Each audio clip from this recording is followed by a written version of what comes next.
G'day punters and welcome back to Bet It Out for another week of brilliant weekend racing action. I'm Louis Herman Watt and my man Ryan Cook is there in Australia. We've got good action in Australia and New Zealand. Let's go west first, Ryan, to Perth for the Group 1 Winterbottom for the sprinters. Great race. How did you dissect it? G'day Louis, I've landed on Western Empire here. If you go back and look at the stats in this race, favourites don't have the greatest record over the last 18 years or so I do have some question marks on Overpass, especially from that gate.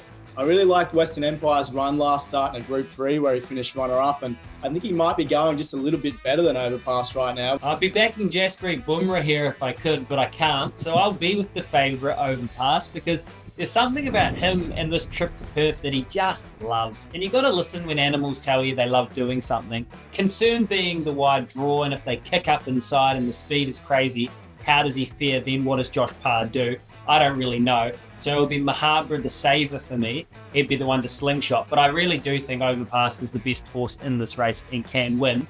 For the old stayers in Victoria, the Zipping Classic, what a horse Zipping was.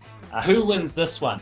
I've landed with the French Raider though, Arapaho. He hasn't won in over a year, so I will put that one out there for the punters. But I liked his run last start in the McKinnon Stakes where he got right back in the run and was seen making up a lot of late ground through the line. Has a nice wet track record, but I just think if he settles closer to the speed this time, he's going to be tough to hold out. No shame in tipping Arapaho. I'm right there with you. He's got Rachel King, who's won on him 4 times, believe it or not. You're right, he goes through any track. He's rock hard fit deep into his prep now. And don't forget, Bjorn Baker raiding Australia like his ancestors raided Europe 1,200 years ago. I think he's going to have a massive weekend, the ex-Kiwi. Actually, in New Zealand, we've got the Great Northern Challenge Stakes. This is a nice even field. Who did you find on top? Yeah, it is an even field, Louis. You can make a case for a few of them here. I've gone with Midnight Blue, who just has that nice third up form, and we're getting a good price for him as well, so that's who I'm happy to be with. Yeah, hard to line up the Aussies, Midnight Blue and Aegon coming back into the fold. I'm listening to my gut and saying Alan Sharrock, the Sheikh Sharrock, well, he's bringing a couple of mares up the line to Auckland to raid the prize money, and I think that means something. Sumi's in the best form of her life. She was massive last start. She's mapping to get the perfect run here, so I think with the weight relief at set weights and penalties, she can win.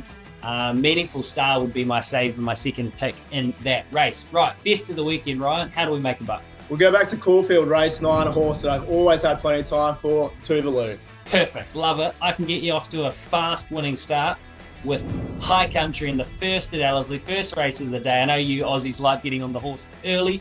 Let's have a great weekend. Have a fill up. Good on you, punters.